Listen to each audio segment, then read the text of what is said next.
یہ دیکھ لیں، یہ دیکھ لیں کیا ہے، یہ کیا ہے؟ تعویذ ہے نا، تعویذ ہے۔ یہ انڈیا پاکستان میں عام ہے۔ اس کو لوگ کیا کہتے ہیں کہ اس میں قرآن مجید ہے، حالانکہ قرآن مجید کی آیت اس میں نہیں ہوتی عام طور سے۔ ہم نے کھول کے دیکھا ہے، قرآن کی آیت نہیں نکلی، پہلی بات۔ دوسری بات، اگر قرآن کی بھی آیت ہے تو کیا قرآن کی آیت لٹکانے سے فائدہ ہے یا قرآن کی آیت پڑھنے سے فائدہ ہے؟ دعائیں لٹکانے سے فائدہ ہے یا دعائیں پڑھنے سے فائدہ ہے؟ بولیے۔ اگر کوئی کہتا ہے نہیں یہ قرآن لٹکانے سے فائدہ ہے، تو قرآن کو اللہ نے شفا کہا، تو اس کو اگر لٹکانے سے فائدہ ہے تو اللہ نے شہد کو بھی شفا کہا ہے نا، تو شہد کو لٹکا لیا جائے تو فائدہ ہوگا یا شہد کو کھائیں گے تو فائدہ ہوگا؟ زمزم پانی کو نبی صلی اللہ علیہ وسلم نے شفا کہا، زمزم پانی کو لٹکائیں گے تو شفا ہوگا یا یہ کہ پئیں گے تو شفا ہوگا؟ تو اسی طریقے سے قرآن پڑھیں گے تو شفا ہوگا، قرآن دعائیں پڑھیں گے تو شفا ہوگا، لٹکانے سے شفا نہیں ہے۔ نبی علیہ السلام جب کسی مریض کے پاس جاتے تو دعا کرتے، اللہم رب الناس اذهب الباس اشفی انت الشافی لا شفاء الا شفاؤک شفاء لا یغادر سقما۔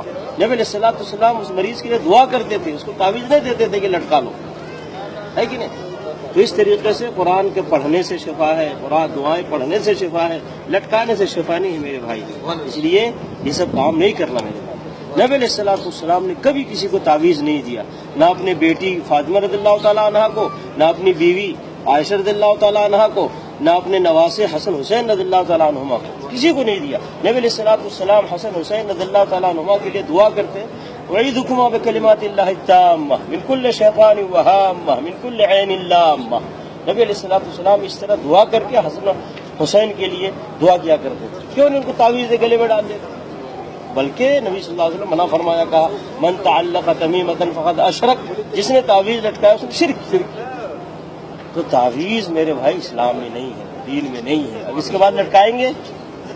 بولیے، نبی علیہ السلام کے خلاف کوئی کام کریں گے؟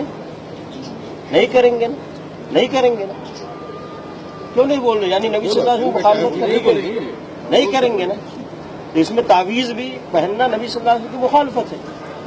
کریں گے یہ مخالفت؟ نہیں کریں گے، سیدھی سی بات ہے۔ جو نبی صلی اللہ علیہ وسلم سے ثابت ہے وہ کریں گے، جو ثابت نہیں ہے وہ نہیں کریں گے، سیدھی سی بات۔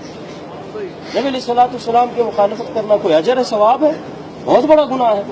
نبی علیہ السلام کی پیروی کرنا یہ ثواب کا کام ہے، یہ نیکی کا کام ہے، سمجھ گئے میرے بھائی؟ اس لیے اگر کوئی مولوی، کوئی مفتی، کوئی حافظ قرآن اگر یہ چیز دیتا ہے تو نبی صلی اللہ علیہ وسلم کی مخالفت کرتا ہے۔ ہم نبی صلی اللہ علیہ وسلم کی مخالفت نہیں کریں گے، حافظ صاحب کی، مولانا صاحب کی، قاری صاحب کی، مفتی صاحب کی مخالفت کریں گے، کیونکہ ہم کو اللہ نے اپنے ساتھ اپنے نبی کی پیروی کا حکم دیا۔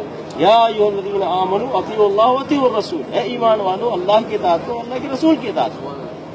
کسی مولانا صاحب، مفتی صاحب، حافظ صاحب، قاری صاحب کی اطاعت کا حکم نہیں دیا گیا ہم کو۔ اس لیے میرے بھائی خیال کریں، نہ یہ آپ لیں کسی سے، نہ دے کسی کو، بلکہ اگر آپ نے اس کو نکالا کسی کے گلے سے تو آپ کے لیے بڑا ثواب اور اجر۔ اور قرآن پڑھیں، قرآن پڑھیں، قرآن پڑھیں۔ قرآن پڑھنے میں شفا ہے، قرآن سمجھ کر اس پر عمل کرنے میں ہدایت ہے، اور دنیا میں عزت ہے اور آخرت میں نجات ہے۔ سمجھ گئے نا میرے بھائی؟ اس لیے خیال کریں۔